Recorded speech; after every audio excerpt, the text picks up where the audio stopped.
안녕하세요.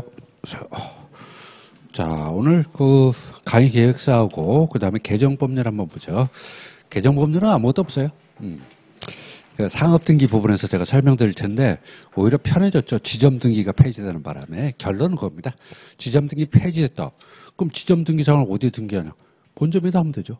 그래서 아무것도 아니니까 개정법은 신경 쓰지 마시고 자, 강의 계획표를 한번 보시기 바랍니다.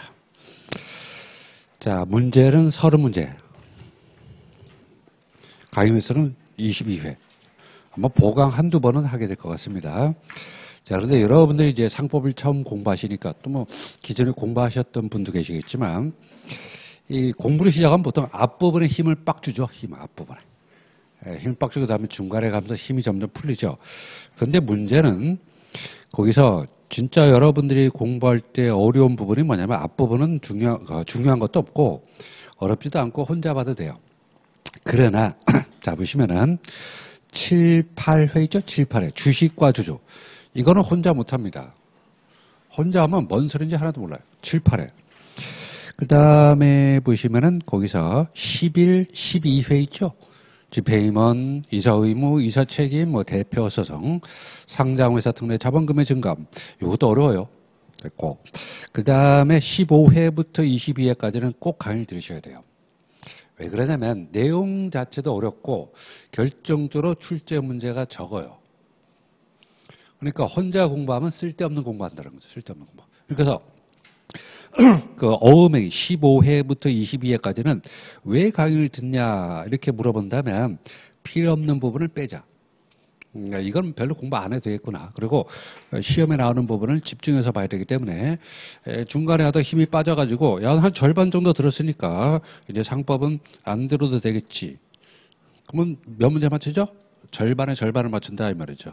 그래서 뒷부분에는 출제 문제도 적은데 거기다가 너무 어렵다. 그리고 양도 엄청나다 그러니까 그래서 뒷부분에는 힘이 딸린다 하더라도 강의를 꼭 들으셔가지고 아 이건 안 나오는구나. 제가 안 나오는 건 얘기해요. 이건 뭐 필요 없다 하는 거.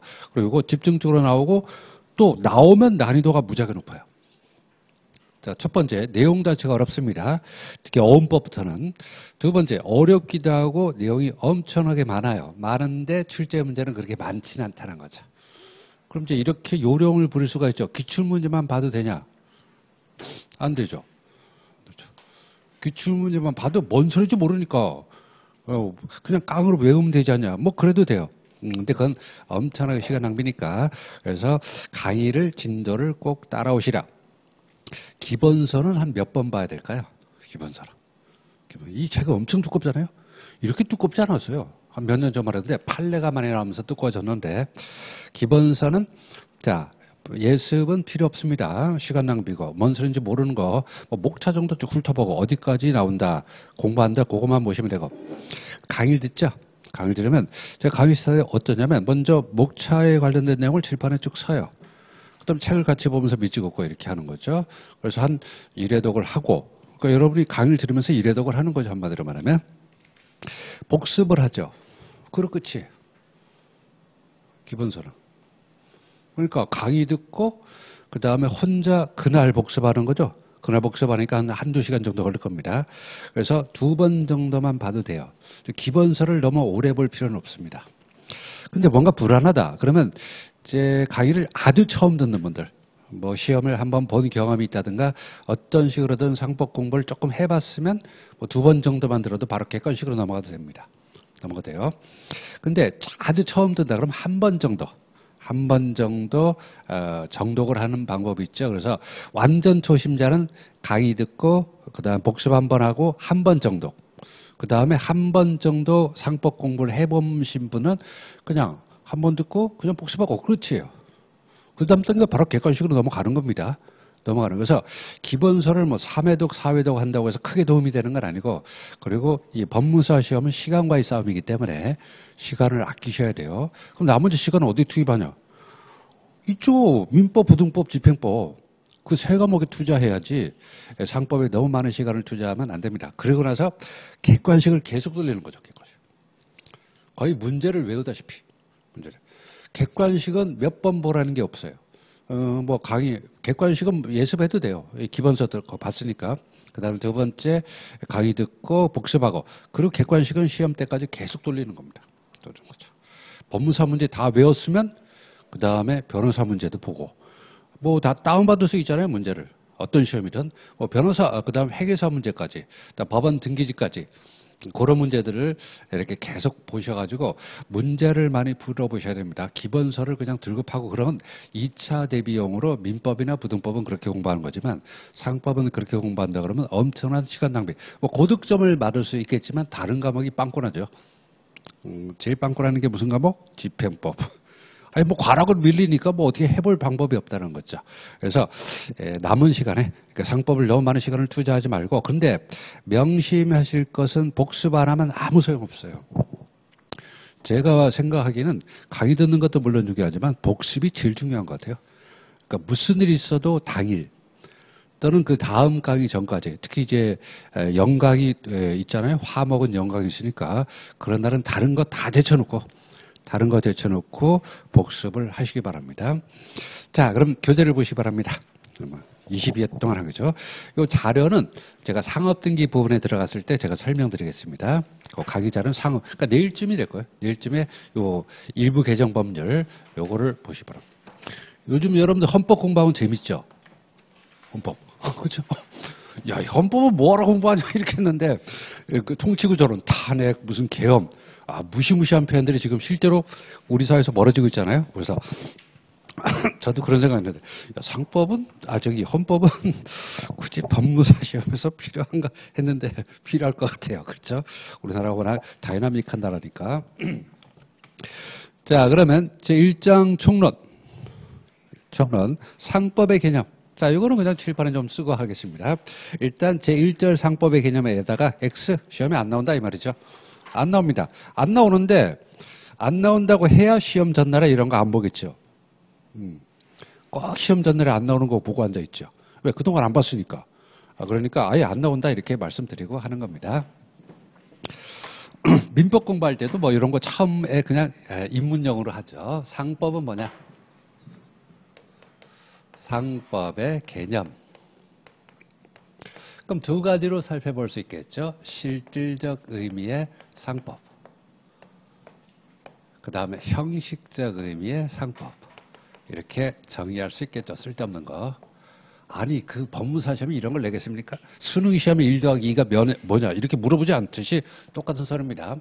실질적 상법을 정의하는 여러 개 학설이 있는데 보통 실질적이니까 법률에 규정된 건 아니겠죠.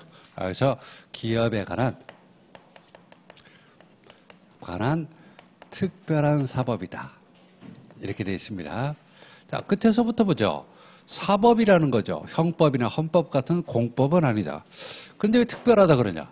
특별하다 그런 것은 일반 사법은 민법이라 그러죠. 민법보다는 특별한 사법이다. 그러면 그 법규가 적용되는 영역은 뭐냐? 기업에 관련된 것에 대해서 상법이 적용되는 거다. 이렇게 쓰는 거죠. 됐고.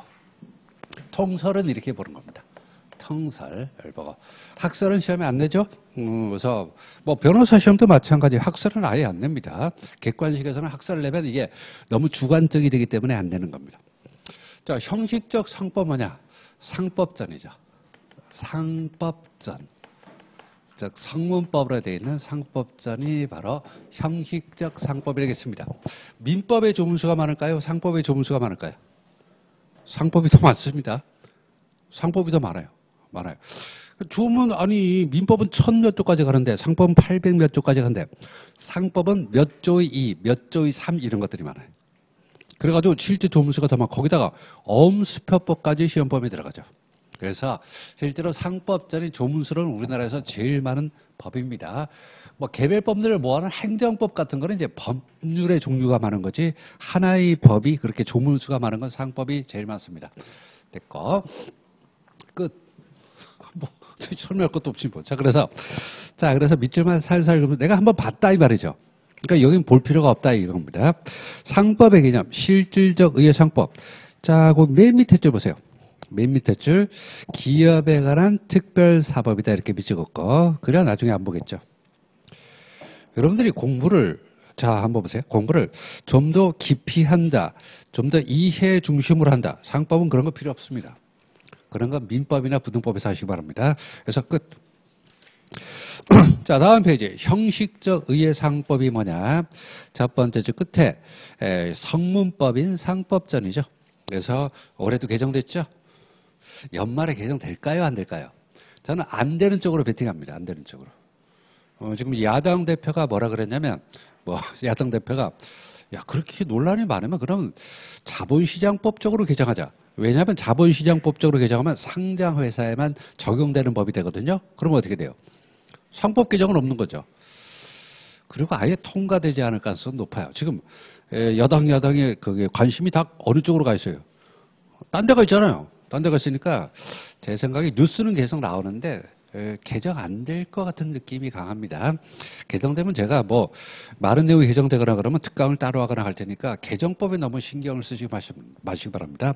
국회 들어가서 개정안을 보는 분들도 있던데 그걸 뭐라 봐요. 통과돼서 나와야 법이지. 그래서 성문법인 상법전이다. 이렇게 되는 거죠. 됐고. 자, 그러면 이 둘과의 관계는 어떤 관계일까요? 매우 밀접하죠. 둘과 실질적 상법과 형식적 상법은 바로 매우 밀접하다는 것, 전혀 관계없는 건 아닙니다. 근데 일치한다? 그러면 안 돼요. 일치하는 건 아니지만 매우 밀접하다. 자, 그래서 양자의 관계, 마지막 줄. 양자는 매우 밀접한 관련을 갖고 있다. 아니, 이 법무사 시험에서 실질적 상법과 형식적 상법은 밀접한 관련을 갖고 있지 않다. 이렇게 내겠습니까? 그럼 수험생들을 모욕하는 거지. 됐고. 자, 다 끝났습니다. 시험에 안 나오니까. 회계사 시험에 한번 나왔던데. 관련이 있냐, 없냐? 관련이 없다. 그게 답이었어요. 이게 지금 우리나라에서 알아주는 자격증 시험에 그따구로 내는 건 뭐냐는 거죠. 자, 다음 페이지. 상법의 이념과 경향. 이건 자연스럽게 알게 되는 거죠. 상법. 그러니까 이거 외고라 그런 건 아닙니다. 자, 돈을 벌려면 뭐가 필요하죠? 거래가 안전하고 신속하게 이루어져야 되겠죠. 그 얘기예요. 그래야 거래가 많이 있어야 돈을 많이 벌 거 아니냐는 거죠. 그래서 안 봐도요. 됐고. 자, 그 다음에 요거를 상법의 법원이라 부릅니다. 법원. 아시겠죠? 이 두 개를 합쳐서 법원. 즉, 형식적 상법만을 법원으로 보지 않고 한자는 안 쓰지만 그래도 이럴 때는 좀 써야겠네요. 법원. 그래서 실질적 상법과 형식적 상법을 모두 합쳐서 상법의 법원이라 부르죠. 자, 무슨 말이냐면 어떤 상사관계가 있다. 상사관계에서 상거래죠. 상거래. 상인 또는 상회. 다시 하면 상인 또는 상행위에 관련돼서 어떤 분쟁이 발생했다는 거죠. 그러면 그 상사관계에서 법이라는 걸 적용해서 분쟁을 해결을 해야 되겠죠. 이걸 바로 상법의 법원, 즉 그 법의 인식근거 또는 존재 형식을 바로 법원이라 부릅니다. 민법 공부할 때 했잖아요. 그래서 민법의 법원에다가 민자에다가 상자로 바꾸면 되는 겁니다. 자, 상법의 법원을 보시기 바랍니다. 밑줄. 상법의 법원 6페이지입니다. 실질적 의의 상법의 존재 형식. 그러니까 보세요. 근데 왜 이 밀접 일치하지 않다 그러냐면 보시면 상법전에 보시면 형식적인 상법전을 보시면 자, 상법전을 보시면 그 안에 실질적인 상법의 내용과 플러스 형식적인 상법의 내용, 형식적으로 상법이지만 실질적으로 보세요. 실질적으로는 형법의 내용도 들어있어요. 근데 가장납입죄라고 있어요. 가장납입죄. 주식회사 설립해서 위장납입을 했을 때 처벌하는 규정인데 그 상법전 중에서 요거는 여기 들어가겠죠. 그러니까 요건 안 들어가죠. 형사법규 이런 건 안 들어가지만은 그러나 상법전 안에 들어있는 내용이라 하더라도 실질적인 상법의 내용이 들어있다면 그건 상법의 법원이 되겠죠. 인식근거 또는 존재 형식이 되는 거죠. 자, 그러면 우리나라는 성문법 인식근거 존재 형식 적용할 때 적용이 될 수 있는 게 뭐냐는 거죠. 먼저 우리 상법제 1조를 보겠습니다. 상법제 1조에 보시면 상사 적용법규라고 되죠. 적용법규. 요거죠, 법규. 요게 바로 법원이죠. 법규. 그래서 우리 상법제 1조는 상사의 관계에 대해서 적용되는 법규라고 되어 있고, 이 법규가 바로 상법의 법원, 즉 상법의 인식근거 또는 존재 형식이 되는 거죠. 그러니까 실질적인 상법이라면 상법자 안에 들어있는 내용이라 하더라도 실질적인 상법, 기업에 관한 특별 사법적 내용이 들어있다면 상법의 법원에 되는 거죠. 자, 상사에 관해서는 상사 적용법규, 법규가 먼저 상법을 적용한다고 되어 있습니다. 상법전을 적용한다. 만약에 상법이 없으면 상관습법을 적용한다. 상관습법이 없으면 민법을 적용한다고 되어 있습니다. 근데 뭐 이건 알겠어요. 상법을 적용한다. 그 다음에 상관습법을 적용한다. 즉 성문법 우선의 원칙. 그랬죠? 관습법은 성문법 우선의 원칙이 적용되고. 근데 민법은 뭐냐는 거죠. 민법은 일종의 민법은 상사관계에는 일종의 조리라고 보셔도 돼요. 그러니까 사법이니까. 민법이 일반 사법이니까 특별 사법인 상법의 내용이 없으면 민법이라도 적용하자. 이렇게 되는 거죠. 됐습니다. 자, 그러면 상법전을 한번 쪼개보겠습니다. 상법은. 첫 번째. 상법에 있는 내용이라 하더라도 그것이 임의법규라면 상사자치법규가 먼저 적용됩니다. 자, 그 다음에 상법의 내용인데 상사 일반법규보다는 상사특별법규가 먼저 적용되겠죠. 아니면 상사조약 등도 상사특별법적으로 상사특별법령이라 볼 수 있겠죠. 그 다음에 보시면 상법전이 마지막으로 나오게 되겠죠. 형식적의 상법이 되겠습니다. 자, 그러면 그런 것들이 뭐가 있냐는 거죠. 상법전은 이제 우리가 공부할 내용이고, 상사자치법규는 우리가 회사법 들어가게 되면 회사를 설립할 때 반드시 회사의 근본규칙인 정관을 작성해야 돼요. 이게 상사자치법규가 되어 있고, 자, 상사특별법규가 뭐냐? 상업등기법. 그리고 제가 자주 얘기하는데 자본시장법. 뭐 상사조약 등은 우리가 알 필요 없죠. 상사조약 등은 상사특별법규에 준하는 거로 보시면 되니까 헌법에서 일반적으로 승인된 국제법규는 뭐 국내법과 동일한 효력이 있다. 이렇게 설명하는 거니까. 그래서 동급이다 이렇게 보시면 되고, 그 다음에 상법시행령. 이 정도는 알아야 되겠죠. 자, 이런 것들이 상사특별법령에 적용되고, 그 다음에 이제 가장 일반 상법인 상법전에 적용되는 거죠. 자, 그 다음에 민법에도 관습법이 있을 때 상법에도 상관습법이 있습니다. 상관습법이 극히 희소합니다. 극히 희소하다는 거죠.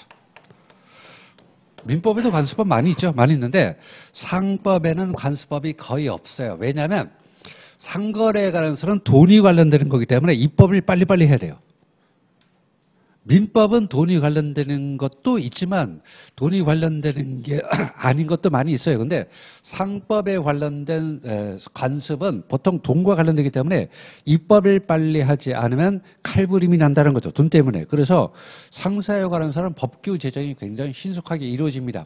그래서 관습법이라고 볼 만한 게 거의 없어요. 그래서 상관행위 플러스 법적 확신을 얻었을 때 이걸 바로 상관습법이라고 부르는데 우리 시험에 나오는 관습법은 딱 하나 있습니다. 하나 있어요. 상관습법이 하나만 있다는 게 아니라 시험에 나오는 상관습법은 운송업에서 보증도라는 관습법이 있다는 거죠. 요거 하나밖에 없습니다. 됐고, 요거 나중에 이제 운송업 가서 자세히 설명드릴 겁니다. 자, 그마저도 없다면 민법에 적용되겠죠. 물론 공부를 너무 과하게 하는 분들이 있어요. 자, 상법을 이렇게 상사자치법규 있고 상사특별법규 국제조약이 있고 상사조약, 상법전이 있다. 그다음에 상관습법이다. 그럼 민법도 마찬가지겠죠. 민법도 마찬가지로 민사자치법규가 있고 민사특별법규가 있고 민법전이 있겠고 민사관습법이 있겠죠. 그럼 민법에서는 하라 이 말이죠. 여기서는 민법은 요거로 딱 끝나는 겁니다. 상법, 상관습법, 민법 이런 순서로 적용될 수 있다. 역시 법무사 시험에는 출제된 역사가 없습니다. 없어요. 자, 그런데 보시면 요거는 상법의 법원이라 부를 수가 있는 겁니다. 적용되는 법규라 그랬습니다. 법원이 될 수 있죠. 근데 문제가 되는 게 상사관계에 적용되는 것 중에 자 보시면 첫 번째 약관 같은 거, 그 다음에 판례 같은 거, 세 번째 조리 같은 거. 그러니까 상사관계에 적용돼요.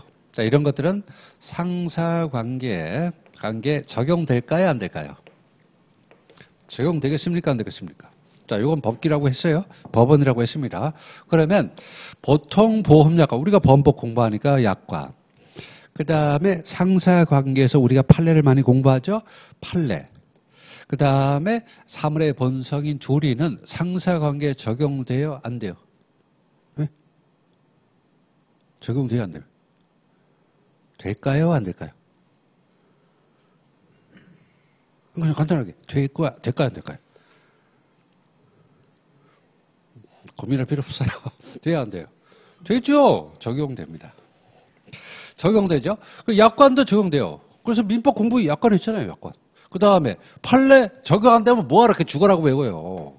조리, 사물의 본성. 우리는 늘 알고 있죠. 사물의 본성. 적용됩니다. 적용은 되는데 그러면 법원이냐 하는 문제죠. 법원인가 하는 문제죠. 첫 번째는 이 약관이나 판례 조리가 적용되느냐 그랬습니다. 적용되니까 판례 그렇게 이를 악물고 외우잖아요. 근데 그럼 법원인가? 법원은 아닌 겁니다. 법원인가? 그런 건 아니라는 거죠. 이걸 꼭 기억하셔야 돼요. 아셔야 됩니다. 그러면 상사관계 적용이 되는데 법원은 아니라고 그랬습니다. 법규는 아니라고 그랬어요. 자, 그러면 왜 적용되느냐? 약관에 적용되는 근거는 뭐야? 그러면 법원인가? 근데 왜 적용되냐? 왜 적용되는가 하는 문제죠. 되는가 하는 문제죠. 당사자가 적용되는가 하는 문제입니다. 왜 적용되는가 하는 문제는 판례가 왜 상사관계에 적용됩니까? 즉 판사님도 승진하고 싶다 이 말이죠. 응? 판사님도 지방법원 판사에서 고등법원 판사 되고 싶고 대법원 판사 되고 싶다 이 말이죠. 생각해보세요. 자, 하급심 판사가 상사관계에 대해서 소송이 제기됐습니다. 근데 대법원 판례 알고 있어요. 근데 나는 독고다이다 해가지고 난 대법원 판례 무시할 거야. 그래서 독자적인 판결을 내렸다고 보세요. 그건 아무 상관없죠? 아무 상관없어요. 상관없습니다. 근데 상급심에 올라가면 깨지죠. 그 판사님은 이제 지방으로만 돌게 되겠죠. 근데 이 판사님은 상사관계 소송이 제기되면 항상 대법원 판례에 따라서만 판결해. 그러면 대법원에서 어떻게 봐요? 이거 이쁜 놈이네. 야, 너는 참 말 잘 듣네? 그거 서울로 불러올린다는 거죠. 그래서 판례가 적용되는 이유는 판사님들이 승진하니라. 판사님들이 아무래도 판사님들이 판결을 내리면 그 대법원 판례는 동일 사건에는 하급심을 구성하는 효력도 있고 또 유사 사건에도 판사님들이 참조하겠죠. 그래서 적용되는 겁니다. 그래서 지방법원 판사들이 대법원 판례와 배치되는 판결, 전합 판결과 배치되는 판결을 얼마든지 할 수 있는 겁니다. 다만 합리적으로 판결한 대법원 판결은 하급심도 사실상은 따를 수밖에 없으니까 어차피 대법원 가서 깨질 테니까 적용될 뿐이고 조리는 사물의 본성이라 그랬잖아요. 상식적으로 생각하면 누구나 적용돼야 되는 거죠. 적용되는 거란 문제는 판례나 조리는 적용 안 해도 상관없어요. 없는데 사실상은 적용될 수밖에 없고 자 그래서 약관은 뭐냐? 약관은 당사자가 그에 적용하기로 합의했기 때문이죠. 적용하기로 합의를 했기 때문에 적용이 되는 거다. 그렇죠? 자, 우리 계약적 원칙 아닙니까? 계약적 원칙이니까 야, 우리 미리 약관 만들어 놓고 만약에 분쟁 생기면 여기에 따르기로 하자. 그래, 그러자. 이렇게 합의했기 때문이죠. 적용하기로 합의했기 때문에 적용될 뿐이다. 이런 거죠. 시험이 나올까요? 안 나올까요? 법무사 시험은 역시 출제된 적은 없습니다. 근데 이제 회계사 시험 같이 민법 시험이 없는 시험들이 있죠. 그럴 땐 낼 수 있겠죠. 이거 다 민법에 나오는 거죠. 이거 상자 빼면 다 민법이잖아요. 상을 민법으로 바꾸면 똑같은 겁니다. 물론 요거 하나는 틀리겠네. 민법은 운송업이라는 게 없으니까. 그래서 요거 빼고는 그냥 민법이 그대로 적용되는 것 뿐이기 때문에 시험에 낸다는 건 출제자분들이 야, 이거 뭐하러 내냐는 거죠. 그거요. 자, 그래서 한번 보겠습니다. 상법의 법원이 뭐냐? 첫 번째 점. 상법의 법원이란 실질적 의의에 의해서 있어서의 상법의 존재 형식. 그러니까 형식적 상법전 속에도 요건 들어있죠. 당연히 들어있으니까 밀접하다 그랬잖아요. 근데 요런 건 빼고 형법적 내용이 상법일 리 없으니까 빼고 상법의 존재 형식, 즉 상법의 존재를 인식하는 근거가 되는 자료를 말한다는 거죠. 우선 항상 법은 법조문을 근거로 공부해야겠죠. 자, 세 번째 줄 밑줄. 상법 제1조는 상사에 관하여 본법, 상법의 규정이 없으면 상관수법에 의하고 상관수법이 없으면 민법의 규정에 의한다라고 규정하다. 지금 법이 3개 나오잖아요. 그래서 상사에 관해서 적용되는 법규는 먼저 상법을 적용해보고 안 되면 상관수법을 적용해보고 그마저도 안 되면 민법을 적용하고 그럼 민법 안 되면 마지막에 조리로 가는 거죠. 뭐. 이렇게 되는 거죠. 자, 그러면 자 1번에 상법의 법원의 종류. 일반 상사, 우리나라는 이제 상문법주의 국가니까 상사 재정법을 먼저 보시겠죠. 상법전, 그렇죠. 밑줄 그시기 바랍니다. 그래야 나중에 안 보지. 밑줄 안 그으면 또 뭔 내용이 들어있냐고 또 밑줄 그어요. 상법전. 그 다음에 상사특별법령으로는 그 두 번째 줄, 상업등기법 있죠. 상업등기법. 그 정도면 돼요. 뭐 자본시장법, 상법시행령 이런 것들이 있는데 됐죠? 됐고 상업등기법은 따로 공부할 테니까. 근데 웃긴 게 뭐냐면 자, 상법이 개정되는 건 지점등기가 폐지됐다 그랬죠. 폐지됐어요? 폐지됐죠. 그거 끝이에요. 근데 이걸 상업등기법 쪽으로 바꾸면 어떻게 되냐면 상업등기법은 이제 상업등기 절차적 관한 내용을 담고 있잖아요. 그러니까 이 모든 지점에 관련된 부분을 전부 수정을 해야 돼요. 그래서 상업등기법은 지금 아직 책도 못 만들고 있어요. 예규 같은 것도 다 개정되는데 연말에 다 한꺼번에 개정되니까 기다리느라고 상업등기법은 많은 내용이 바뀌었습니다. 자, 그 다음에 그래서 특별법령으로서 상업등기법이 있고 상사관계조약의 국제법규는 상사특별법령으로 취급되는 거죠. 같은 급이죠. 민법에서도 공부했잖아요. 상사특별법령에 해당되는 게 상사조약이다. 이렇게 되는 거죠. 됐고 그 다음에 상관수법은 첫 번째 줄 상관습 밑줄 법적 확신 밑줄 됐죠. 됐습니다. 근데 뭐가 있냐면 두 번째 줄 끝에 있는 운성증권의 상환증권성에 반하는 운성물의 보증도 동그라미. 그 밑에 있는 거 안 보셔도 돼요. 보증도는 나중에 운송업 가서 자세히 볼 겁니다. 보증도라는 게 있다는 거죠. 상사자치법, 이건 별표. 밑에 있는 보통거래약관 2개 별표. 복습할 때 이 2개만 보시기 바랍니다. 복습할 때 2개 보세요. 자, 보시면은 상법이 성문법인 건 맞아요. 맞습니다. 맞는데 성문법인 건 맞는데 사법이죠. 사법이고 그 다음에 사법에는 사적자치 원칙이 기본적으로 적용되죠. 그렇죠? 그렇잖아요. 사적자치 원칙이 적용되니까 만약에 상법전이 가행 규정이 아니라 회사법은 주로 가행 규정이지만 총칙이나 상행위법, 특히 상행위법 부분은 임의 규정이 많거든요. 그럼 임의 규정이면 당사자 간의 합의로 상법의 내용과 다른 내용을 정할 수도 있지 않냐는 거죠. 이게 바로 상사자치법규. 즉 사적자치 원칙이 적용되는 게 바로 상사자치법규가 되는 거죠. 이것도 법원이 될 수 있다. 제가 처음 대학 들어갔을 때는 정관이 법인이냐 아니냐가 논란이 있었어요. 지금은 확실한 거죠. 이것도 상사자치법규로 볼 수 있다는 거죠. 꼭 기억하시기 바랍니다. 앞에 있을 때 상사특법법령 그런 거 외우지 말고 상업등기법, 그 다음에 보험업법 그런 거 외우지 말고 상사자치법규를 보시기 바랍니다. 상사자치법이란 회사나 기타 단체가 조직과 구성원 등 상사에 관해서 자주적으로 정하는 것을 말하고 이런 자치법규도 물론 임의법규의 하나는 거지만 가행법규에 반하지 않으란 상법의 법원이 된다는 겁니다. 옛날엔 논란이 있었지만 지금은 이것도 법원으로 인정한다는 거죠. 회사 정관이 대표적인 예가 돼요. 이건 꼭 알아두셔야 됩니다. 출제된 적은 없어요. 없는데 우리가 회사법에서 왜 정관을 그렇게 중요하게 여기느냐가 이유가 바로 이겁니다. 이게 법원이라 법규라고요. 그러니까 회사 설립할 때 정관이 그렇게 중요한 거다는 거죠. 자, 보통거래약관은 뭐냐?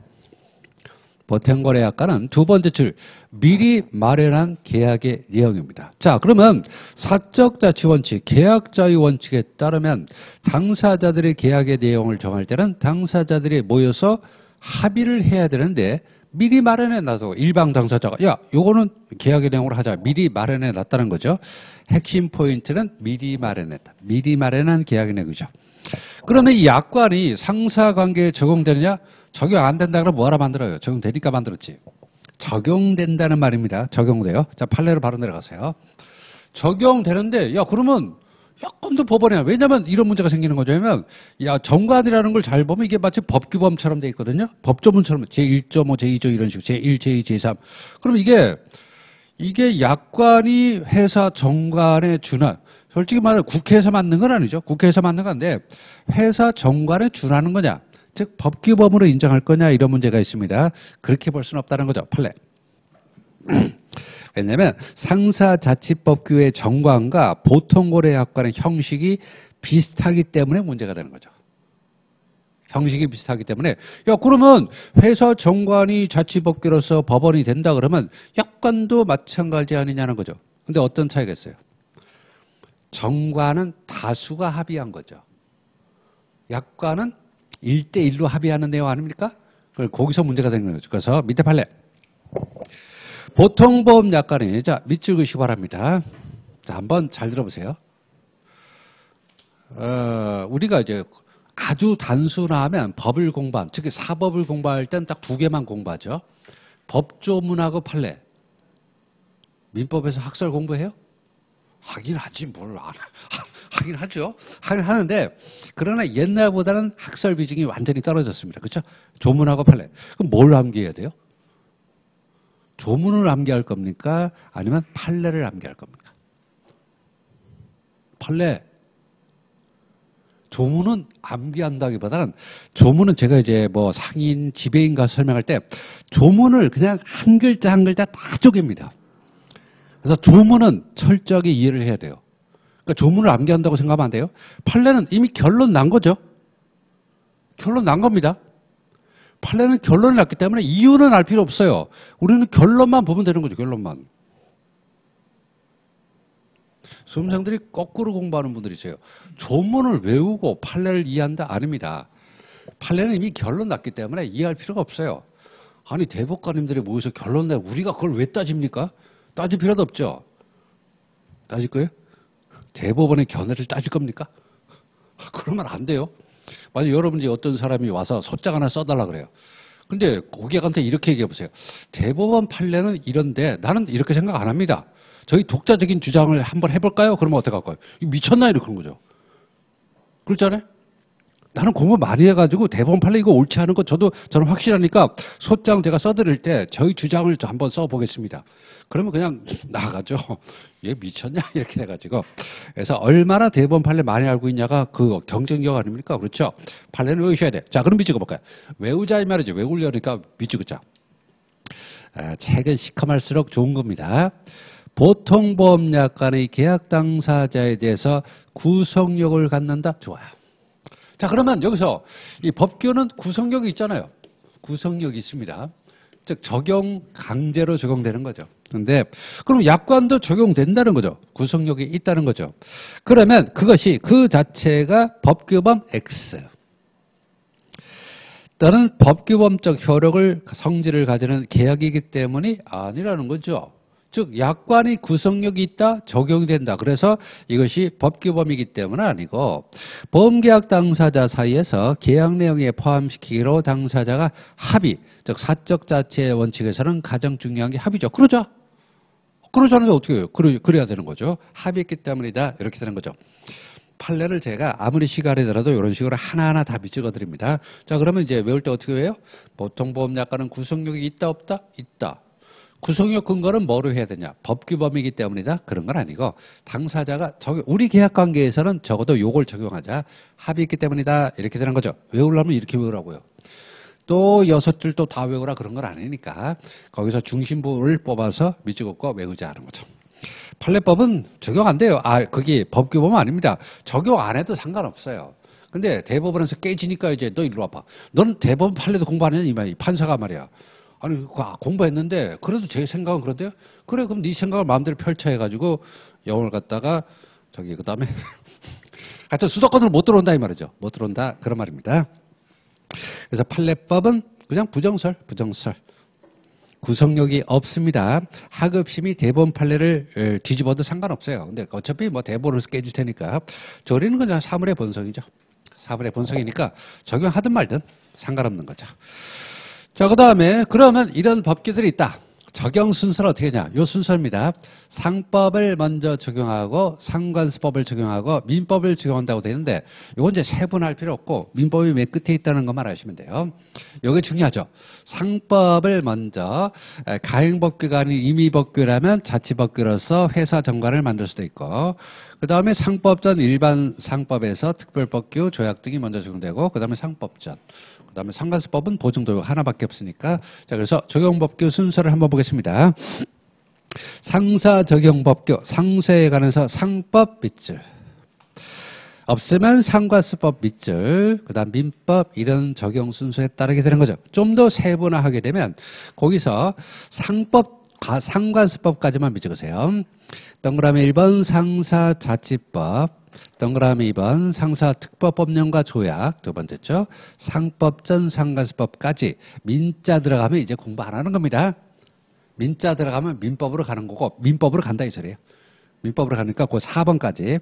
자 그래서 거기 상사자치법규로서 회사정관 그 다음 특별법규 상법전. 자 그래서 자 이제 여기 시험에 나오냐 법무사 시험에는 한 번도 안 나오는데 그래도 여기서 요건 알아두시 바랍니다. 첫 번째 요거 회사 정관도 법규범위다 하는 거죠.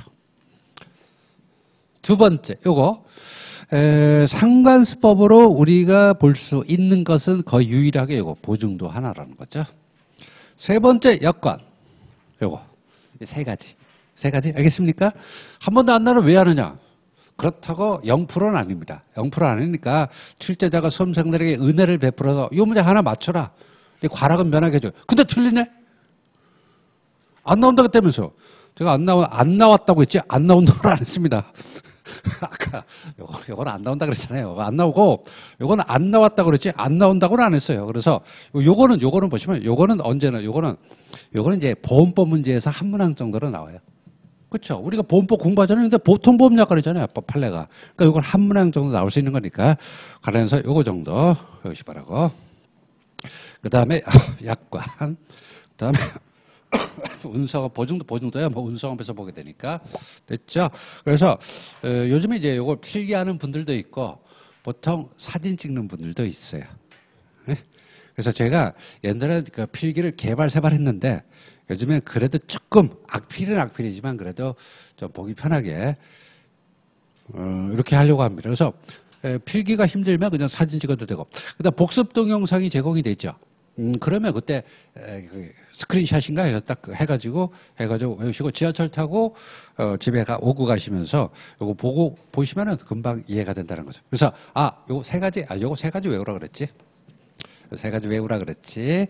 이렇게 하시면 자 상법의 법원까지는 마무리됐고 역시 8페이지까지는 법무사 시험에 나온 역사가 없으니까 그냥 시간 없으면 안 보고 그러니까 그래서 그럼 이거 시간은 8페이지까지가 이거 아닙니까? 8페이지까지가 이거죠. 근데 이제 회사법 들어가면 조문 한 줄 가지고 칠판을 꽉 채우는 경우도 있습니다. 그러니까 그런 데는 이제 중요한 거죠. 자, 그러면 제2장 상인 여기서부터 이제 출제 빈도가 좀 올라갑니다. 2장 상인 옆에다 B급. 그러면 저기 상법의 법원은 마이너스 D급이지 뭐. 그래서 여기 보시면 한 상인은 B급. 그 다음에 상업상인이 나옵니다. 그건 A급이에요. 그래서 상인은 A급 문제는 아니고 그 다음에 B급 정도 된다. 이렇게 보시면 되겠습니다. 지우겠습니다.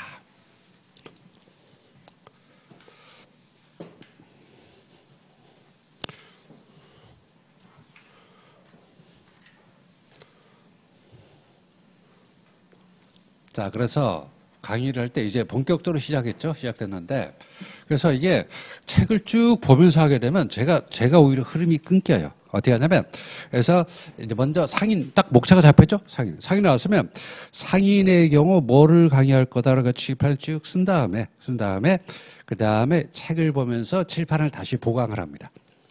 아시겠죠? 그래서 그러니까 한 번 듣고 그 다음에 책을 보면서 같이 보는 형식으로 이렇게 하겠습니다.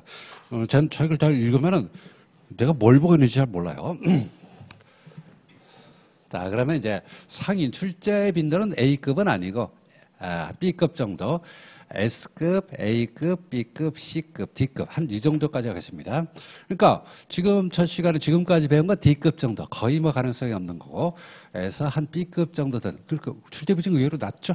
맞습니다. S급, 뭐, 주식회사법 가게 되면 S급들이 막 쏟아져 나오는데. 자, 상인.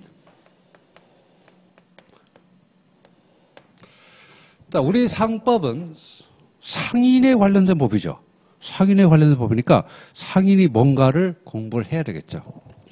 자, 그러면 상인에 관련된 조문을 한번 보겠습니다. 상인이란 말이 들어있는 조문이 딱 3개가 있습니다. 자, 첫 번째. 당연상인이라는 조문이 있어요. 당연상인. 자, 이게 4조.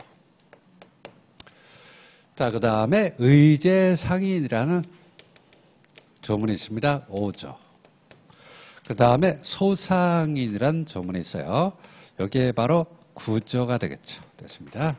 자, 그런데 우리가 민법 총칙을 공부하다 보면 민법 총칙 공부할 때 어떤 느낌이 들었죠? 민법 총칙 공부할 때. 이야, 세상에 이렇게 어려운 게 있나? 했다가 이제 물권법 들어가면 이렇게 더 어려운 게 있냐?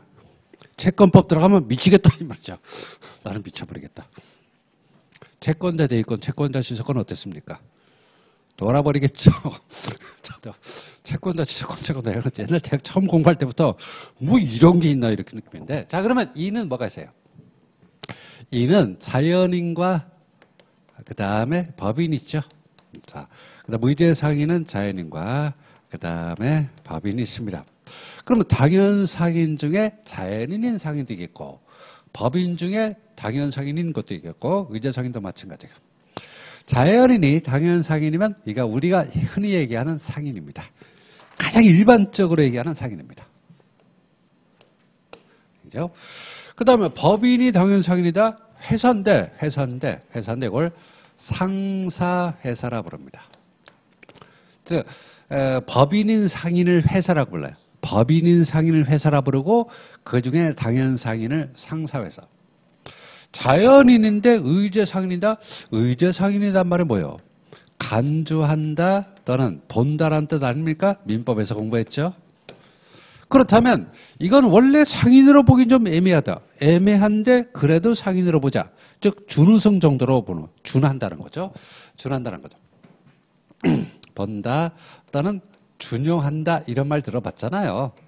들어봤죠. 그래서 의제란 말은 간주한다, 본다, 준용한다 이런 말이 민법에서 공부했잖아요. 그러면 이거 뭐냐? 이걸 바로 우리는 상인은 상인이지만 좀 애매한 상인이다. 설비 상인이다 이렇게 얘기합니다. 됐고. 자, 그 다음에 의제 상인 중에 법인인 회사는 뭐냐? 회사인데 민사회사다 이렇게 얘기하는 거죠. 알겠습니까? 자, 용어 정리입니다.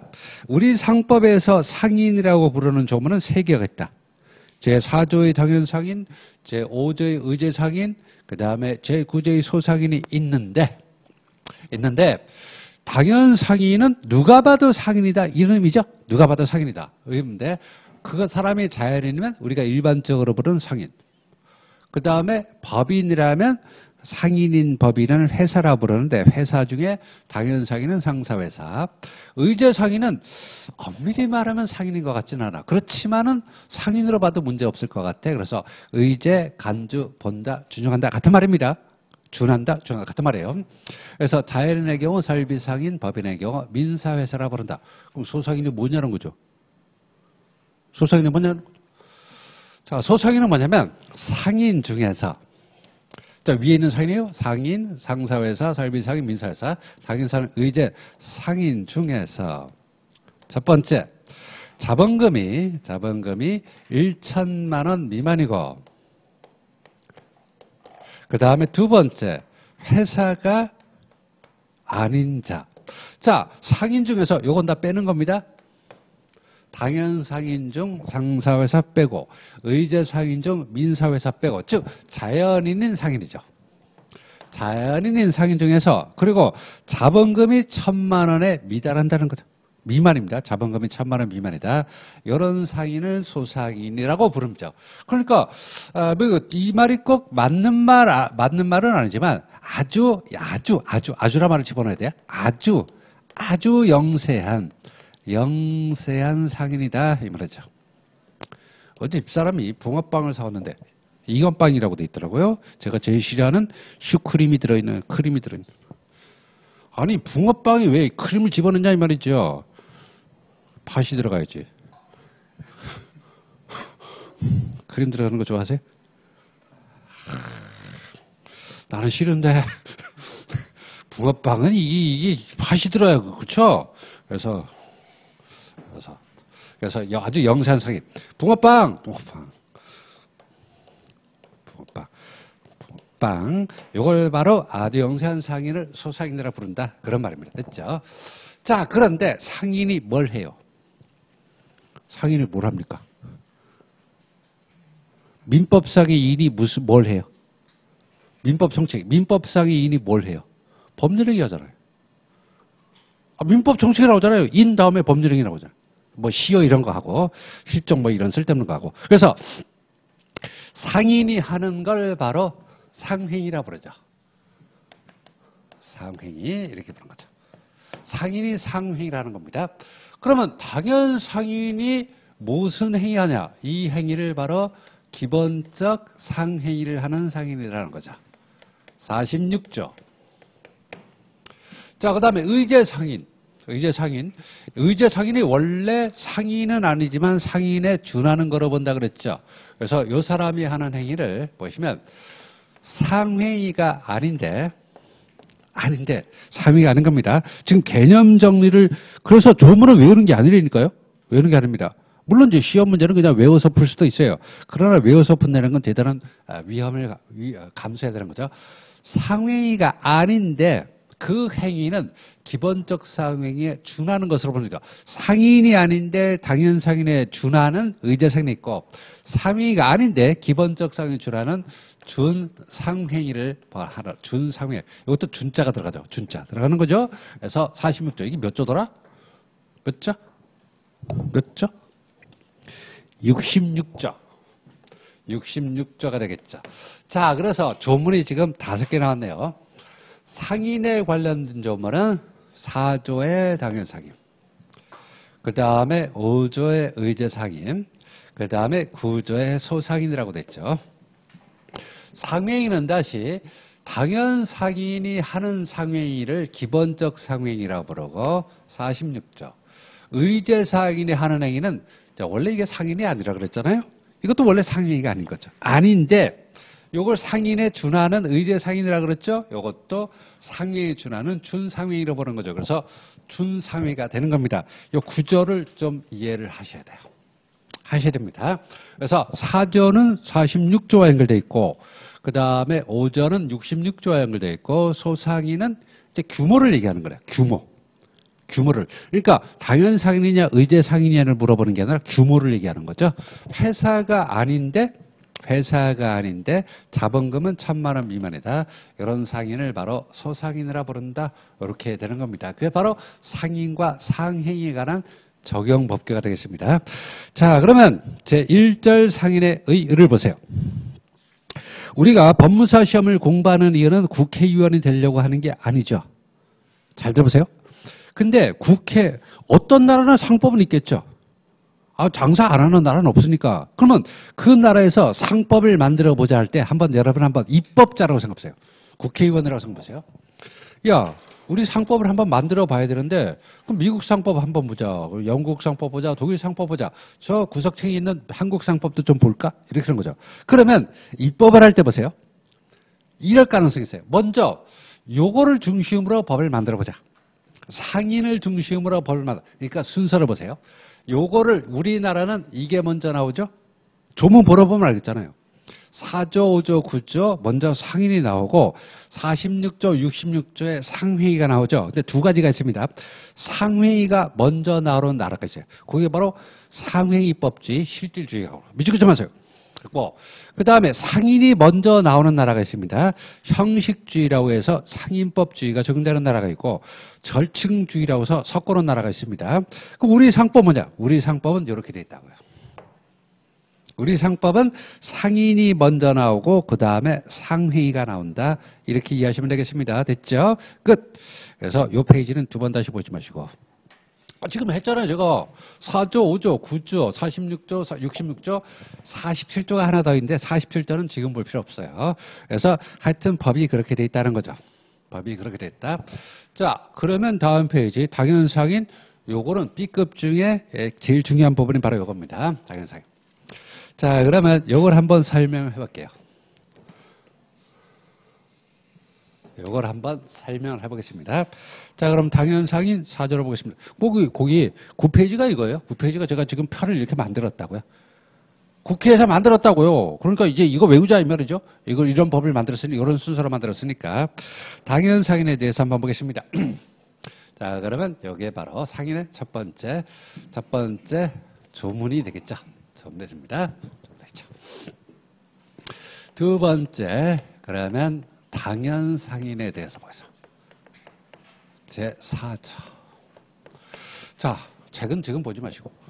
당연상인이 뭐냐? 사조를 들여다보니까 당연상인 X예요. 당연상인은 첫 번째, 자기 명의로. 두 번째, 상행위를. 세 번째, 하는. 네 번째, 자라고 되어 있다는 거죠. 그러니까 당연상인들은 자기 명의로 상행위를 하는 자다 이렇게 되어 있다고요. 자, 그러면 자기 명의로 상행위를 하는 자, 아 그렇구나. 뭔 말인지 알겠죠? 고개를 끄덕인 분은 무슨 용기가 있어서 이게 뭔 말인지 알아요? 모르죠? 알 것 같아요?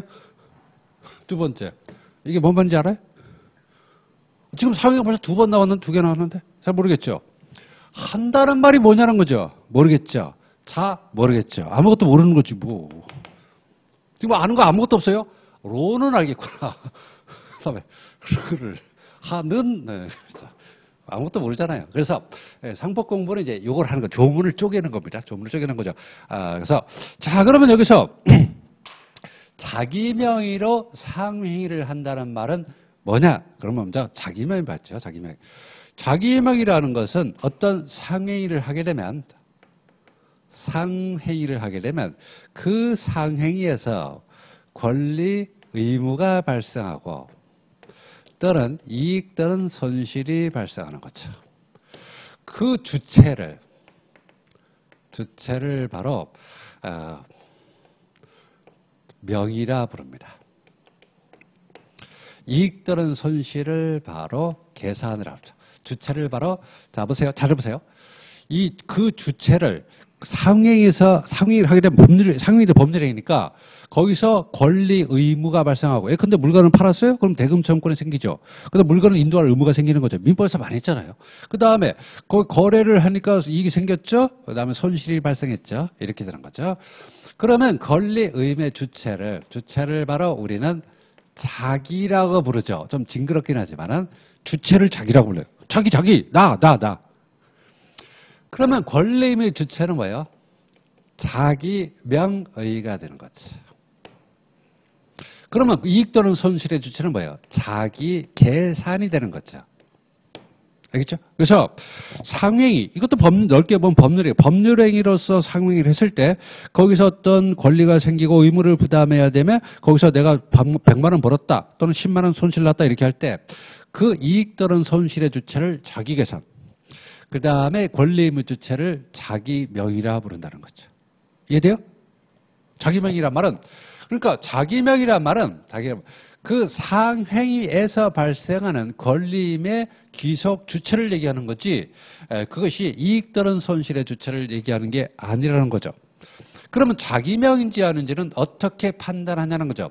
실질적으로 판단을 해봐야 돼요. 자, 한번 제가 예를 들어보겠습니다.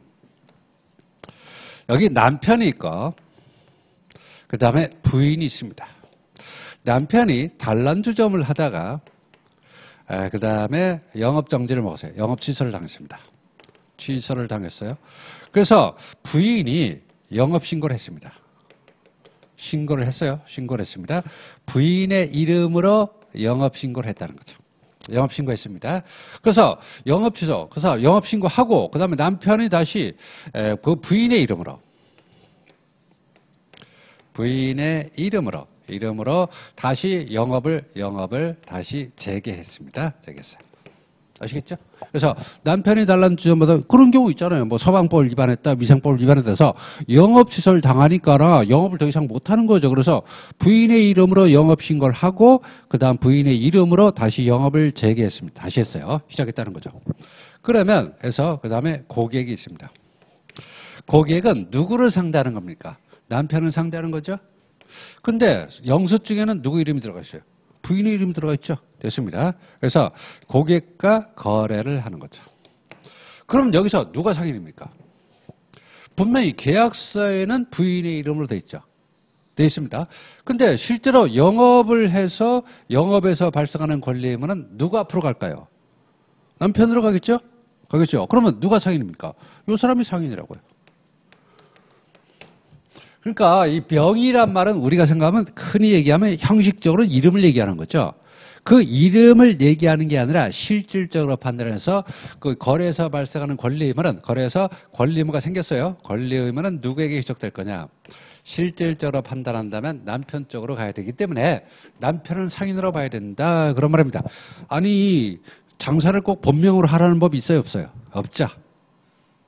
장사를 본명으로 하라는 법은 없잖아요. 그래서 저도 그 옛날에 책상을 뒤져보니까 저희 할아버지께서 제가 태어났을 때 이제 장명을 하면서 이름을 3개 받아오셨더라고요. 그래서 제가 이제 이렇게 이름이 돼 있잖아요. 근데 받아온 이름 중에 이런 것도 있더라고요. 그래서 제가 일상생활은 요걸 씁니다. 요걸 써요. 꼬투리 잡히기 싫을 때. 그런 거죠. 이렇게 되는 거죠. 그래서 공식적인은 제 본명을 쓰지만은 가끔 제가 용을 씁니다. 이 용자 들어갔으니까 좀 더 멋있죠. 빡세 보이고 해가지고.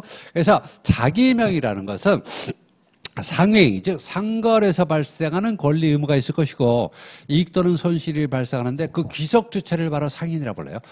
자기라 부르는데 그 권리의 귀속 주체를 자기명의. 그 다음에 이익 또는 손실의 주체를 자기 계산으로 하는 거죠. 그러면 상인은 이런 게 되겠죠. 자기명이라면 자기 계산이 아니라 타인의 계산으로 해도 상관없겠죠. 그렇죠? 그렇게 되는 거죠. 그래서 이게 바로 자기명이라는 상행위로 발생하는 권리임의 기속 주체가 된다. 실질에 따라서 판단을 해야 된다. 결론은 이렇게 되는 거죠. 이게 바로 중요한 내용입니다. 됐고. 자, 다음에 상행위를 한다 그랬습니다. 근데 여기 상행위 벌써 2개 나왔잖아요. 기본적 상행위냐 준상행위냐 2개 나왔죠. 그래서 여기서 말하는 상행위는 첫 번째 46조의 기본적 상행위만을 말합니다. 46조 기본적 상행위고 이 46조의 기본적 상행위는 두 번째 22가지로 한정이 됐습니다. 22가지밖에 없어요. 그래서 1번 매매 에서부터 22번 전자화폐까지 신용카드라 그러죠. 신용카드까지 해가지고 22가지로 한정이 되는 겁니다. 아시겠죠? 또 22가지 이걸 외우는 분들이 있는데 제정신이 아니죠? 22가지가 있다는 거죠. 그래서 1번하고 시작하는 부분과 끝까지 정도는 매매하고 매매에서 시작해서 신용카드까지 여기 전자화폐도 들어가요. 신용카드 전자화폐 들어갑니다. 자, 그 다음 그러면 이 행위를 한다고 해요. 46조에는 기본적 상행위 22가지를 한다. 하는 건 좋은데 이 행위를 영업으로 해야 됩니다. 영업으로 한다고요. 영업을 한다고요. 영업을 해야 됩니다. 만약 그 영업으로 한다는 말의 의미가 뭐냐면 여러분 당근 많이 거래하십니까? 당근? 저 당근 많이 해요. 많이 합니다. 많은데. 당근. 저희 동네에서. 그래서 태블릿도 사고요. 태블릿을 보니까 한 100만 원 떠나더라고요. 미쳤냐 이 말이죠. 그래서 당근을 쳐봤죠. 그러니까 20만 원에 올라왔습니다. 납죽 가서 받았죠. 얼마나 좋아요. 해보니까 아주 좋아요. 좋습니다. 딸내미도 사줄까 그러니까 맥북 사달래요. 그래서 얼마도 했더니만 엄청 비싸죠. 맥북. 자, 그래서 영업으로 해다. 자, 그러면 당근 거래도 거래입니다. 그래서 당근 거래 한 달에 한두 번씩은 하는데, 그래서 당근으로 거기 사무실용 의자도 사고, 태블릿도 사고, 뭐 이렇게 샀어요. 아직 팔아본 적은 없는데, 살 때 그 간첩 접선하는 거 같잖아요. 아직 팔렸나요? 그래서 제가 사겠습니다. 어디서 만날까요? 그래서 꼭 저녁 때 만나죠. 저녁 때. 예, 퇴근 시간. 보통 이제 보통 이제 보통 아저씨들이 나오던데. 예, 그래서 여자분들이 나온 건 한 번도 없었어요. 아마 이제 부인이 나가라 그랬겠죠. 가서 이거 팔아오라고 그런데. 그래서 영업을 한다는 말은 그럼 제가 당근 거래해요? 이게 상횡입니까? 매매 있잖아요. 그럼 상횡이냐 하는 말이죠. 상횡이가 아닙니다. 왜냐하면 영업으로 하는 게 아니니까. 제가 당근 거래하는 것은 태블릿 그거 한 100만 원, 야 이거 너무 비싸지 않냐. 그러니까 좀 싸게 사고 싶다. 그래서 당근 거래하는 거죠. 제가 영리를 목적으로 이 행위를 계속적으로 반복적으로 하는 건 아니잖아요. 즉 영업을 한다는 말은 첫 번째 영리를 목적으로, 두 번째 그 동종의 행위를 매매나 신용카드 동종을 계속적으로 반복적으로 하는 행위를 바로 영업으로 한다 이렇게 부르는 거죠. 그러니까 당근 거래는 제가 계속적으로 반복적으로 할 수도 있어요. 매매를. 그렇지만은 제가 돈을 벌 목적이 아니라 뭐예요? 돈이 없으니까. 태블릿 100만 원 살 게 없으니까 100만 원이 없으니까 어떻게 해요? 20만 원짜리 사는 거죠. 그래도 뭐 큰 문제는 없는 것 같은데. 지금까지는 큰 사고 없었어요. 그래서 제가 당근 거래를 동종행위를 계속 반복하지만 돈을 벌 목적이 아니라 돈이 없어서 새 거 좋은 거 누가 몰라요? 근데 100만 원이면 너무 비싸다 이 말이죠. 사고. 그래서 영리를 목적으로 동종행위를 계속 반복하는 행위를 해야 이걸 당연상인이라 부른다. 그런 말입니다. 됐고. 근데 실제로 영리를 목적으로 해도 장사 상업을 하게 되면 보통 5년 안에 80%는 문을 닫는다 그랬죠. 손실을 본다 그랬습니다. 그렇죠. 됐고. 동전을 계속 반복한다 하더라도 아프면 가게를 접어야 되잖아요. 그러니까 실제로 돈을 벌었다가 아니라 실제로 계속 반복했다가 아니라 그런 의사로 해야 된다. 그런 의사로. 실제로 돈을 벌어야만 상인이 되는 게 아니라 손실을 낸다 하더라도 돈을 벌 목적이 있고 또 계속 반복할 의사가 있으면은 당연 상인으로 취급한다. 그런 말입니다. 됐죠? 하는 자가 만약 자연인이라면 이때는 바로 우리가 가장 흔하게 얘기하는 상인이 되겠죠. 그 다음에 법인이라면 회사인데 이걸 특별히 상사회사. 즉 상행위를 목적으로 하는 회사, 여기에 바로 상사회사가 되겠습니다. 아시겠죠? 됐습니다. 여기까지 한번 정리해 보겠습니다. 근데 뭐 말인지 모르겠습니다. 그러면 요거 아시겠죠? 여기에 가장 포인트가 되는 부분이다. 됐죠? 자, 당연상인에 대해서 교재해 보시기 바랍니다. 이젠 좀 책이 볼 거예요. 당연상인은 자기 명의 밑줄, 상행위 밑줄, 하는 밑줄. 자, 그러니까 제가 이걸 쪼갰잖아요. 자기 명의가 뭐냐, 상행위를 한다는 말이 뭐냐, 한다는 말이 뭐냐, 자가 뭐냐 이렇게 네 개로 쪼갠 겁니다. 자기 명의로 상행위를 한다. 자, 밑줄. 자기 명의란 상행위로 생기는 권리 의무의 법적인 귀속 주체. 귀속 주체를 뭐라 부른다고요? 귀속 주체를 자기라 부르고 권리 및 귀속 주체를 자기 명의, 이익 또는 손실의 귀속 주체를 자기 계산이라 부른다고요. 용어 잘 알아두시기 바랍니다. 아주 기본적인 용어예요. 귀속 주체를 말한다. 자, 판례. 그 다음 두 번 거기 이제 설명해서 예를 들어 거기서부터는 지급쭉 그러니까 개념을 설명하는데 이런 거 시험에 안 나와요. 상인은 자 밑줄. 자기 명의로 상행위를 하는 자를 의미하는데 여기서 자기 명의란 상행위로부터 생기는 권리 의무의 귀속 주체로 된다는 뜻으로 또 뜻으로서 실질에 따라서 여기서 중요한 표현들이 있습니다. 권리 의무 밑줄, 실질 밑줄 이 두 단어가 포인트가 다. 권리 의무 실질. 실질적으로 판단한다는 거죠. 그렇다면 이거 보세요. 그렇다면 예를 들어 행정관청에 대한 인허가 명의나 국세청에 신고한 사업자 등록상의 명의와 영업신고 같은 거 실제 영업상 주체가 다를 때 후자 동그라미 가 상인이 된다는 거죠. 자 보시면 남편이 원래 자기 명의로 단란주점을 했어요. 근데 영업 취소 받는 바람에 부인의 이름으로 영업 신고했다고요. 근데 실제로 영업은 계속 남편이 했다고요. 그러면 그 영업으로 인한 권리 주체는 바로 남편으로 봐야 되고 남편의 상인이다. 그런 말이 되겠죠. 됐고.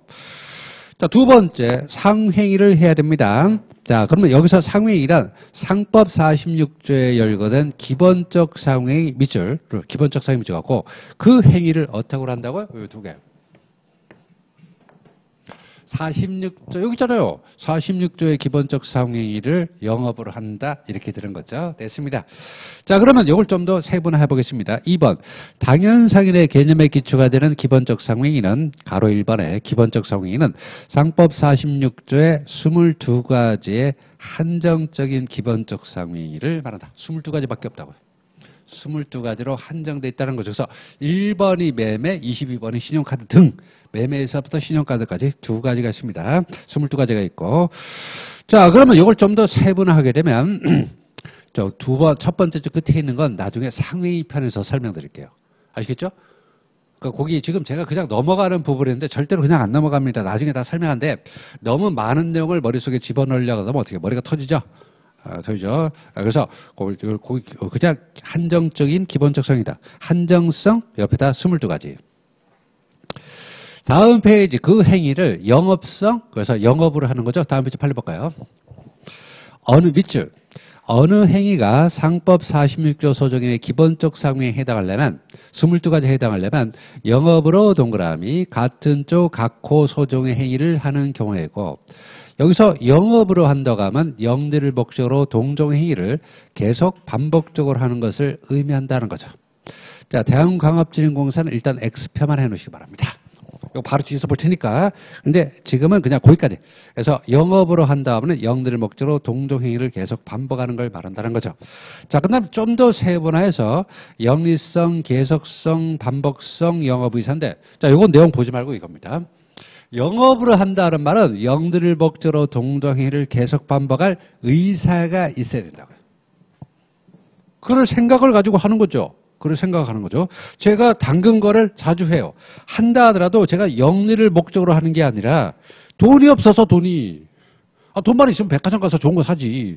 근데 너무 비싼 거 같고 또 인터넷으로 봐도 너무 비싼 거. 그래서 그럼 굳이 그렇게 고성능은 필요 없다 그러니까 동네에서 당근으로 사는 거죠. 저는 돈이 없어서 하는 거지 영리를 돈 벌려고 하는 게 아니라 되팔이가 아니잖아요. 설마 제가 되팔이 하겠습니까? 그거 아니죠. 그래서 되팔이 하는 게 아니니까 영리 목적으로 하는 건 아닙니다. 그래서 저는 상인이라고 보지 않죠. 근데 저는 상인 맞아요. 저는 사업자 신고도 하고 부업으로 부동산도 하고 거든요. 그래서 그거 맞는데 적어도 강의하는 입장에서 당근거래 하는 건 상인성을 인정하기 어렵죠. 어렵습니다. 됐고. 그래서 영리성, 계속성, 반복성 영업의사는 그냥 안 봐도 돼요. 그 다음에 보시면 영업으로 한다는 말은 자, 두 번째 볼까요? 임금을 목적으로 해서는 안 됩니다. 임금을 목적으로 하는 건 상인이라 부르지 않고 이건 근로자라고 부르죠. 알겠습니까? 상인과 근로자는 그러니까 우리가 공부하는 상인은 사장이에요. 사장님을 얘기하는 거지 근로자를 얘기하는 게 아니라는 거죠. 그렇죠? 그래서 기업성은 뭐냐면 첫 번째 줄 기본적 상행위를 해요. 그리고 영업으로 해요. 그렇다 하더라도 기본 22가지 행위를 하고 그 행위를 설사 영업으로 해도 오로지 임금 X를 받을 목적으로 물건을 제조하거나 노무의 종사자 행위는 상행위로 보지 않는다. 그러죠. 임금을 받는 건 근로자죠. 근로자는 사람을 안 칩니까? 그건 노동법이 따로 있잖아요. 사장님에게 적용되는 법이 상법이고 근로자에게 적용되는 법이 노동법이다 이 말이죠. 우린 노동법을 공부하는 게 아니죠. 사장님을 위한 법을 공부하는 거죠. 그래서 임금을 받을 목적으로 해서는 안 된다 이런 말입니다. 됐죠? 됐고 다음 페이지 특별법상의 상행인데 자 이거 한번 보시기 바랍니다. 세 번째 상법 그 다음에 특별법 자 색깔이 바뀌었죠? 됐습니다. 자 기본적 상행위 상법에서는 기본적 상행위라 부르고 그 다음에 보시면 특별법에서는 절대적 상행위라 부릅니다. 자 용어를 한번 보세요. 기본적 상행위는 플러스 영업으로 해야 당연상행이 들어간 겁니다. 자, 특별법에서 절대적 상행이라는 게 있거든요. 절대적 상행이라는 건 뭐냐면 플러스 영업으로 하지 않아도 요게 시험에 나온 적이 있어요. 영업으로 하지 않아도 이 사람은 당연상인이 될 수 있다는 거죠. 자, 여기서 한번 이게 말장난이 될 텐데 보세요. 적어도 상법상의 당연상인은 기본적 상행위를 해야 되고 그 행위를 두 번째 영업으로 해야 됩니다. 급하면 왼손도 써요. 알겠습니다. 그래서 근데 특별법상의 당연상인은요. 절대적 상위라 부르는 게 있는데 이거는 영업으로 하지 않아도 당연상인으로 취급한다. 제가 지금 시험 지문을 만들어 보겠습니다. 상법에는 영업으로 하지 않는 경우에도 당연상인이 인정되는 경우가 있다? 없죠? 없죠? 설사 기본적 상행위를 해도 영업으로 하지 않으면 당연상인이 아니죠. 근데 특별법으로는 영업으로 하지 않아도 당연상인이 되는 절대적 상행위가 존재할 수가 있다는 점. 담사법이라는 것이에요. 그래서 사채인수, 사채총액인수입니다. 그래서 담법의 사채신탁법, 담사법이라고 하는 이 법에서는요, 사채총액을 인수하면 그 행위를 영업으로 하지 않아도 당연상인이 되는 거죠. 근데 실제로 이건 주식회사만 되기 때문에 큰 의미는 없다. 이렇게 보시면 되겠습니다. 자, 그러면 특별법상의 상위 보세요. 밑줄. 담법의 사채신탁법에 따르면 사채총액을 인수하면요, 다음 줄 영업으로 X. 당연상인 동그라미. 원래 상법에서는 반드시 기본적 상행위를 한다 하더라도 영업으로 해야만 당연상인이 되지만 담사법에서 사채총액을 인수하게 되면 영업으로 하지 않아도 당연상인이 된다. 이런 말이 되겠습니다. 됐죠? 됐고. 자, 그러면 의제상인을 공부하기 전에 여기서 시험에 나오는 부분을 한번 뽑아보겠습니다. 요거. 자기명이라는 건 권리 및 주체로서 실질에 따라서 판단한다. 그래서 요 판례에서는 누가 후자였죠? 요 후자가 바로 남편이었잖아요. 후자. 남편이 바로 후자였죠. 됐고. 그 다음에 상행위를 한다고 할 때 46조의 기본적 상행위를 영업으로 해야 되고, 그래서 영업으로 해야 되니까 임금을 목적으로 해서는 안 돼. 요거 두 가지를 비교해 보시기 바랍니다. 아시겠죠? 그래서 그 행위를 영업으로 해야지 임금을 목적으로 해서는 안 된다는 거죠. 그러면 설사 22가지 행위를 해도 영업으로 해도 임금을 목적으로 하게 되면 상인으로 볼 수가 없다. 이건 의제상인도 아니에요. 상인 아닙니다. 그런데 상법에서는 당연상인은 반드시 영업으로 해야 되는 게 맞지만은 특별법, 담법 사채신탁법 같은 경우에는 영업으로 하지 않아도 당연상인이 인정되는 경우가 있다. 상법은 없어요. 아시겠죠? 상법에도 그 시험 문제 지문이 이거였어요. 아주 오래된. 근데 이런 건 요즘에 거의 안 되는데, 왜냐면 이건 이론적인 문제니까.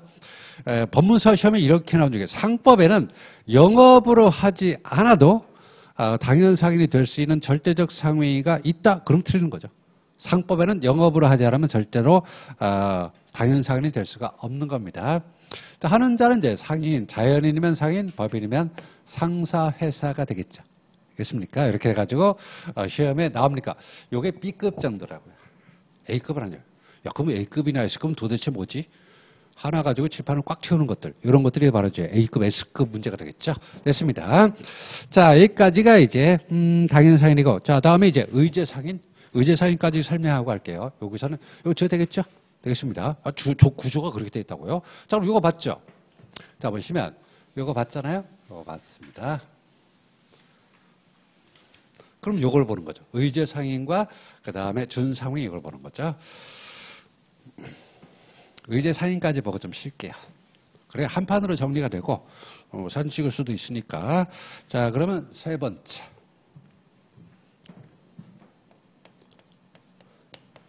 의제상인이죠. 의제상인. 의제상인은 첫 번째 보시면 기본적 상행위를 하진 않습니다.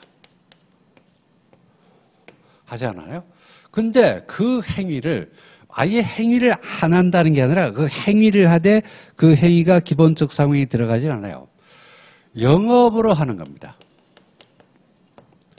영리를 목적으로 동정을 계속 반복합니다. 하는데 그 영업으로 하는 자가 만약 자연인이라면 설비를 갖추고 있고, 그 다음에 법인이라면 회사로서 설립을 하게 되면 설립을 하게 되면 요걸 바로 설비상인, 그 다음에 이걸 민사회사라고 부른다는 거죠. 알겠습니까? 그래서 이걸 바로 의제상인이라 부른다. 이렇게 의제상인이라 부른다는 거죠. 핵심은 뭐냐면 그 행위 자체는 22가지에 안 들어간다. 저거 보시면 22가지에 들어가진 않아요. 않지만 그 행위를 영업으로 하는 거 맞습니다. 그 영업으로 하는 자가 형식상, 형식을 보자면은 설비를 갖추고 있다, 설비상인. 법인이다, 그럼 회사를 설립했다, 그럼 민사회사라고 해가지고 의제상인이 된다, 이렇게 하는 거죠. 이거 잘 와닿지 않죠? 와닿지 않습니다. 자, 그러면 제가 예를 한번 들어보겠습니다. 예를 들어볼게요. 예를 들어보겠습니다. 그럼 좀 이해가 될까요? 자, 보시면 미용실을 보겠습니다. 미용실.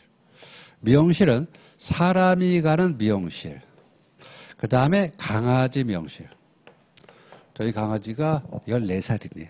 그래서인데 작년부터 강아지 미용실에 맡기려고 했더니만 노견이라고 안 된대요. 그러니까 강아지들은 이 털 깎는 게 굉장히 스트레스거든요. 그러니까 노견 같은 경우 스트레스 쇼크로 거기 운명을 달리하는 경우가 있어가지고 안 받아준다고 합니다. 한 3, 4년 전까지는 각서 쓰고 미용을 시켰어요. 각서. 그러니까 사고 나도 책임 안 지고. 근데 이제는 아예 안 받아. 그랬으면 제가 어떻게 해요? 바리깡 사다가 제가 밀죠. 어쩔 수 없어요. 그래가지고 했는데, 자, 그러면 사람이 미용실에 가서 머리를 깎는다.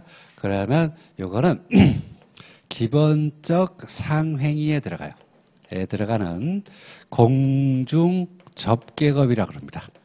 접객업이 돼요. 그래서 강아지 미용실은, 사람이 가는 미용실은 당연 상인이 되는 거죠. 됐습니다.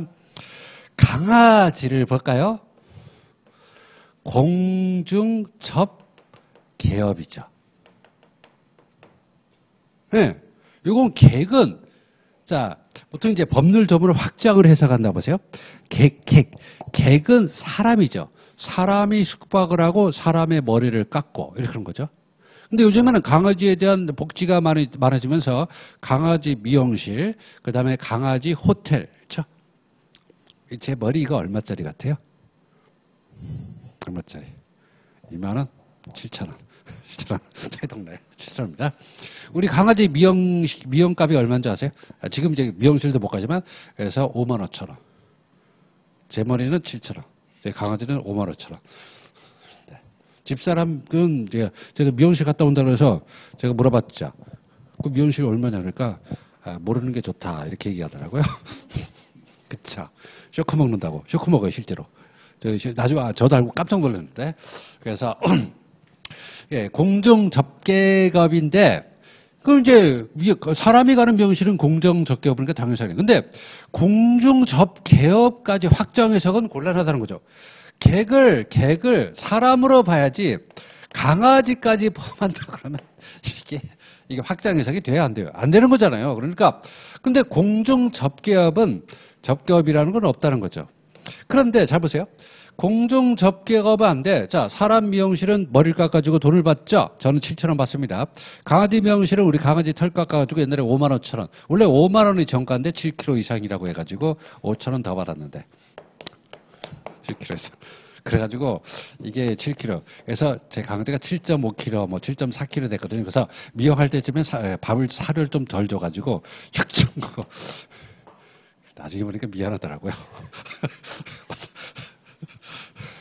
아유, 우리가 어디 해서 요즘 미용실에 아예 안 받아주니까 그냥 제가 깎는데 제가 한번 깎으면 이틀 동안은 알아두고요. 허리가 아파가지고. 그래서 공중 접개업 이건 좀 곤란하다. 근데 가만히 보니까 사람 깎는 미용실도 바리깡이 있고 가위라 그러죠. 가위가 있고 강아지 미용실도 손으로 뽑는 건 아니지 않냐는 거죠. 가위로 한다는 거죠. 즉 공중접객업은 아니라도 뭐예요? 공중접객은 아니지만 설비는 유사하죠. 유사하죠? 그래서 이걸 바로 설비상인이라고 부른다고요. 설비상인, 의제상인으로 부른다. 이렇게 되는 거죠. 강아지 미용실 생각하시면 돼요? 됐고. 그다음에 강아지 호텔이 한 얼마 정도 할까요? 강아지 호텔. 얼마 정도 할 것 같아요? 저희 동네는 7만 원인가? 강남은 12만 원, 13만 원이라 하룻밤 재우는데 사람 호텔보다 비싼 것 같아. 그런데 어쨌든 그래서 이렇게 되는 거죠. 뭔 말인지 알겠죠? 설비상인. 자, 그 다음에 볼까요? 그 다음 보시면 그 다음에 이게 귤농장. 귤농장이라 귤농장. 귤농장을 그냥 농부가 하게 되면 그 다음에 회사가 하게 되면 볼까요? 자, 보시면 귤농장에 보시면 농부가 하게 되면 회사가 한다는 거죠. 회사가 한다는 거죠. 그럼 당연히 기본적 상위가 아니잖아요. 농업이죠. 예, 농부가 하게 되면 그냥 농업이죠. 그래서 기본적 상위가 아닙니다. 기본적 상위가 아닙니다. 아니에요. 그러니까 당연히 당연상위는 아닙니다. 기본적 상위가 아니니까 농업이니까 보세요. 자, 한번 귤농장은 농업이니까 기본적 상위가 아니죠. 기본적 상위가 아닙니다. 이가 아니고 그래서 이것은 당연상인이 아닙니다. 당연상인이 아닙니다. 자, 그런데 귤농장을 하는데 회사를 갖췄어요. 회사 갖춥니다. 근데 농업이죠. 기본적 상위는 아닙니다.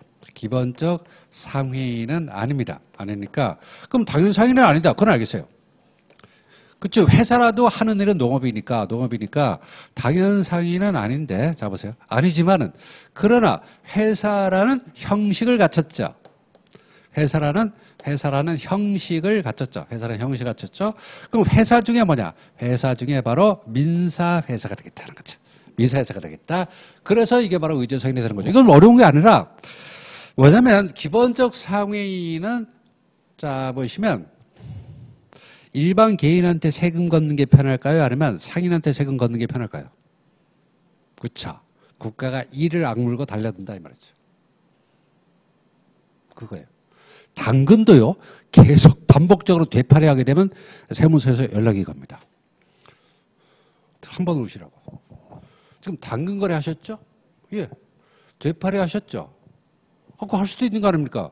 할 수도 있는데 너무 반복하는 거 아닙니까? 계속, 그죠? 계속 하면 어떻게 되면 세무서에서 바로 와요? 연락 오고. 근데 왜 사업자 신고 안 하셨어요? 아니, 그거 해야 됩니까? 예, 해야 됩니다. 그 다음에, 추적 대상이 돼요. 실제로 그래서 그럽니다. 당근을 계속 되팔이, 그냥 사기만 하면은 별로 문제인데 계속적으로 팔거나 아니면 계속 되팔이하게 되면 세무서에서 바로 연락. 세무서가 지금 세금 걷느라고 혈안돼 있는데. 그런 표현하면 안 되겠지만, 그쵸? 그래서 세무서가 경찰보다 무서운 게 세무서 아닙니까? 됐죠? 됐죠? 이런 식으로 해가지고, 얘도 상인, 너도 상인, 너도 밤나무 그런 거 있잖아요. 너도 밤나무 그런 거, 너도 상인. 그래서 의자 상인이 뭐냐면, 너도 상인, 나도 상인, 모두 상인. 이거죠? 너도 상인이다 이 소리야. 그러려면 뭐가 필요해요? 기본적 상위가 아니니까 이게 필요한 거예요. 기본적 상위가 아니니까 공중접경업이 아니니까 설비는 자연인이라면 설비는 가지고 있어요. 그렇죠? 강아지 뭐 손으로 털을 뽑는 게 아니잖아요. 바리깡으로 깎죠. 바리깡으로 깎는 겁니다. 그 다음에 이게 그냥 단순한 농부가 아니라 법인으로서 회사를 만들었잖아요. 회사니까 상인이 된다는 거죠. 뭘 하든 회사 설립하면 상인이 되고, 그 다음에 기본적 상위가 아니어도 기본적 상위에 비슷한 설비가 있으면은 그때는 설비 상인이 된다 이런 말입니다. 이해됐죠? 됐습니다. 자, 그런데 이제 그런데 그건 나중에 하고, 자 의제 상인 볼까요? 의제 상인이란 영업의 형식 동그라미 상인 동그라미. 형식에 따라서 형식이 뭐냐면 이거예요. 형식이 바로 설비, 요거 형식 회사. 설비가 바로 형식이 요거 설비, 요거 회사 이렇게 하는 거죠. 회사에서 상인으로 취급되는 자를 말한다는 거죠. 자, 네 번째 줄 끝에 상법상 의제 상인에는 설비 상인과 민사 회사가 있다는 거죠. 자, 밑에 설비 상인. 설비 상인은 점포 동그라미 기타 유사한 설비 동그라미에서 상인적 방법으로 밑줄 영업을 하는 자. 자, 여기서 중요한 게 있습니다. 설비가 있다 하더라도 반드시 의제 상인이 되려면 요건 들어가야 됩니다. 아시겠죠? 두 번째 요게 있어야 됩니다.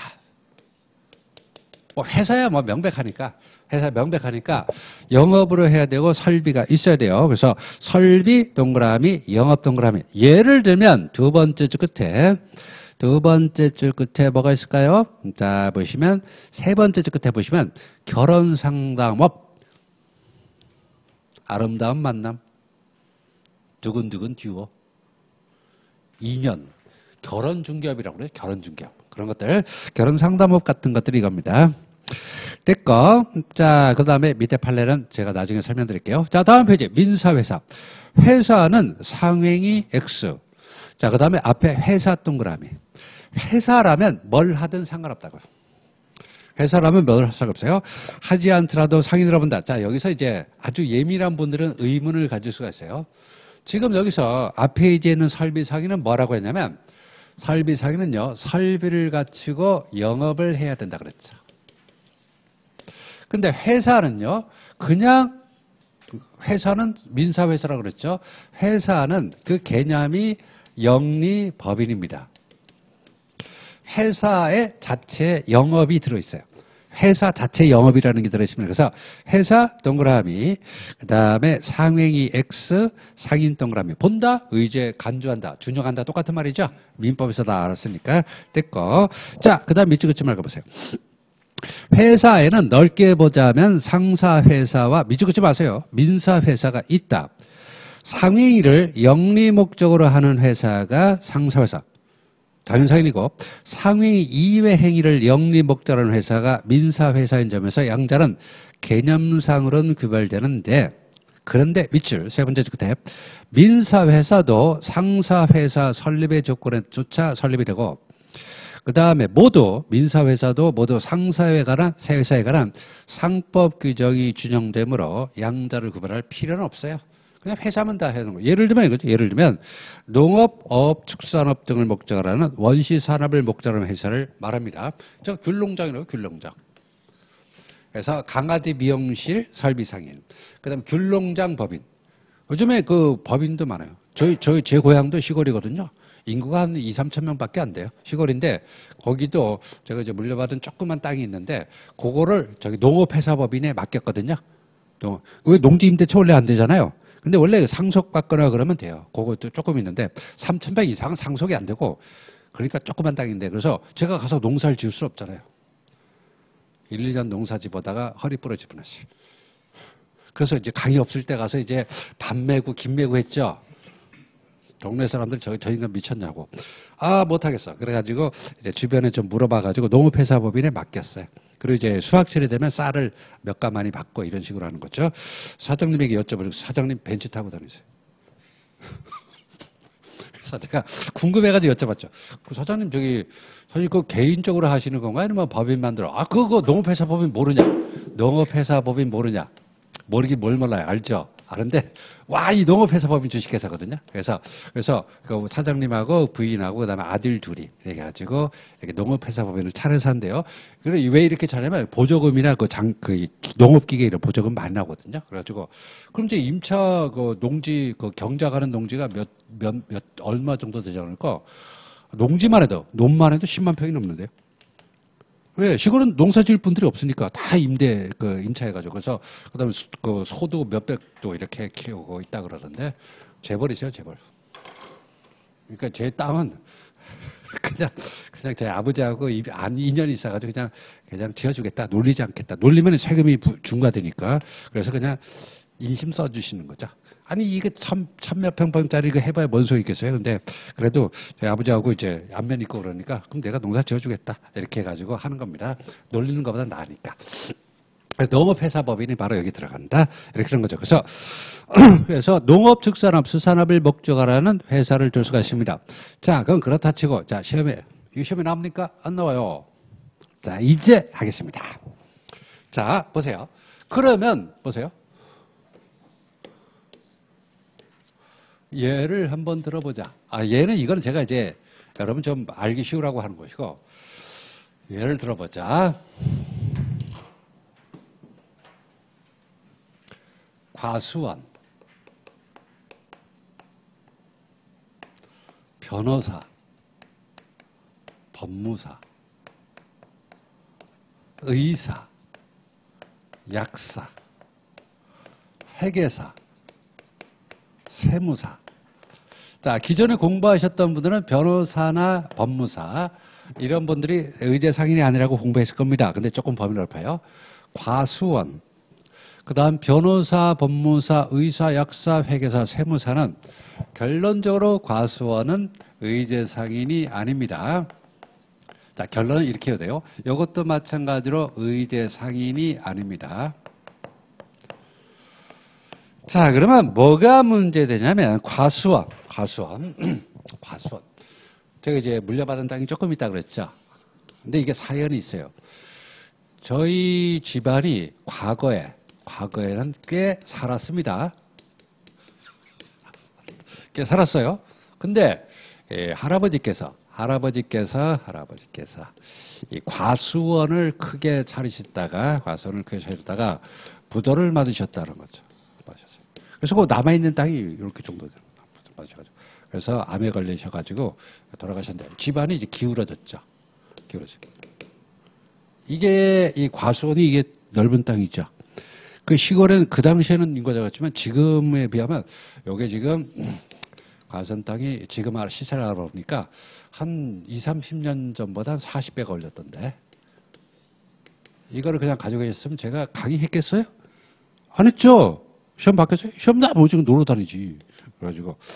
그래서 과수원을 제일 싫어합니다. 그래서 TV에 그런 과수원 나오면 채널 돌려버리는데 그래서 과수원은 좋은 기억이 없어.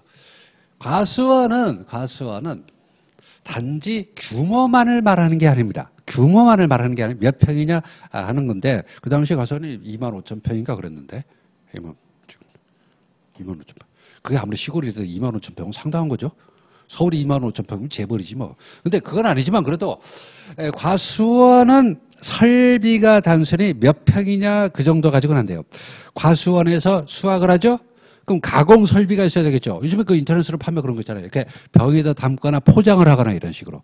그 다음에 냉장, 냉동시설 이런 걸 가지고 그 정도가 되면 돼요. 근데 요 판례는 그 정도 규모는 안 된다는 거죠. 그래서 설비가 미치지 못한다 이 말이죠. 설비가 미치지 못한다는 겁니다. 다음에 변호사, 법무사, 의사, 약사, 회계사, 세무사는 자 이런 사람들은 설비가 있어요 없어요? 있죠. 여러분 시험 붙고 나서 뭐 길바닥에서 차릴 거예요? 아니죠. 먼저 다 사무실 차리고 간판하고 그다음 직원 뽑고 그다음에 은근히 광고도 하고 그다음에 교회 다니면서 이제 전도는 아니고 교회 다니면서 안면을 넓혀줘. 교회 꼭 다니시기 바랍니다. 아시겠죠? 집사람들께 어떤 법무사 어떤 사모님이 있는데 그 새로운 신도가 있다 그래요. 근데 그분이 남편께서 법무사 시험 붙었다고 요즘은 무지하게 광고를 많이 하신다 그럽니다. 그래서 저보고 언제 문제? 강의해야지 뭘 줘가지고 설비가 있어요. 근데 영리성은 없다는 거죠. 공공성이 강하다는 거죠. 여러분 법무사 시험 붙어가지고 뭐 하실 거예요? 돈 벌 거예요? 아니죠. 사회를 위해서 봉사를 해야죠. 겉으로라도 그렇게 얘기하라고요. 돈 벌려고 해서. 그러면 자기 자신을 비하하는 거거든요. 나는 변호사, 법무사, 사자부터 칼만한 돈 도둑이다 이렇게 얘기하잖아요. 근데 그렇게 생각하지 말고 내가 하는 일은 공익을 위한 거다. 아니면 네가 스스로 알아서 하든가. 아니 등기 하나 해주려고 부동산 등기법 공부하다 머리 터지는 줄 알았죠. 그거 왜 그래요? 사람들에게 편의를 베풀어 주려고. 수수료 받는 거 받으면 좀 어때서? 아니 공익이 꼭 공짜는 아니잖아요. 공짜는 아니죠. 공익을 공짜라고 생각하는 분들이 있어요. 다 세금 내서 하는 겁니다. 그렇죠. 우리가 세금 내니까 다 도로 깔아주고 도로를 무료로 이용할 수 있고 하는 거니까. 그래서 공공성이 있기 때문에 상인으로 볼 수가 없다는 거죠. 자 볼까요? 그러면 하나 더. 그래서 기존의 판례는 전부 다 의대 상인이 아니라고 했는데 자 학원업을 보겠습니다. 학원업을 볼게요. 학원업은 교육이죠. 교육입니다. 교육은 기본적 상행위가 아니에요. 상행위가 아닙니다. 아니에요. 그렇지만 영리성, 돈 벌려고 하는 거죠. 그래서 의제 상인 됩니다.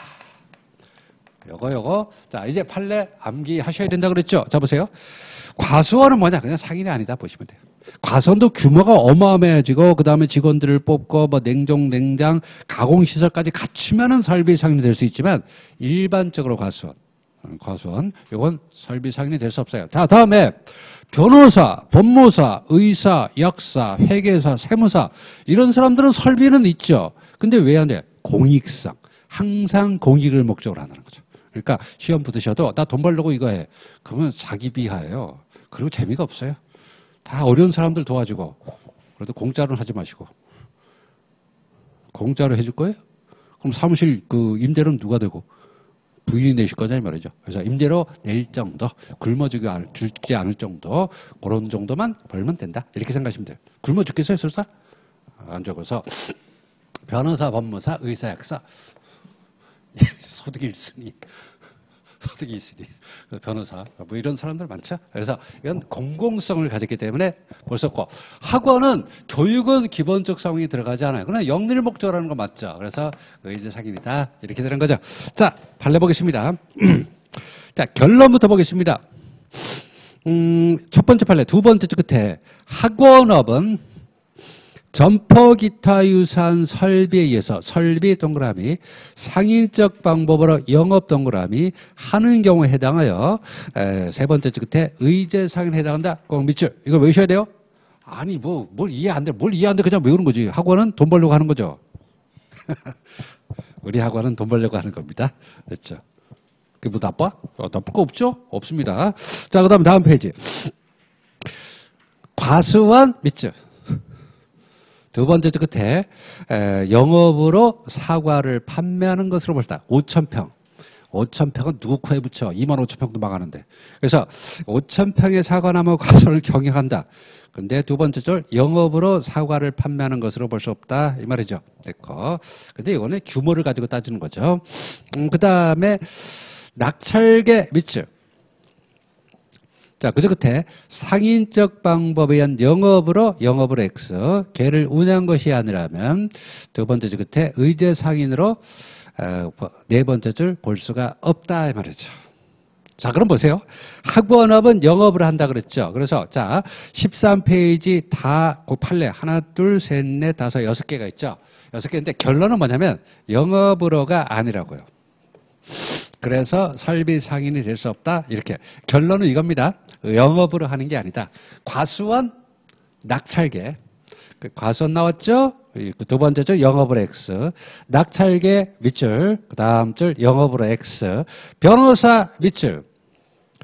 그 다음에 어디 갔어?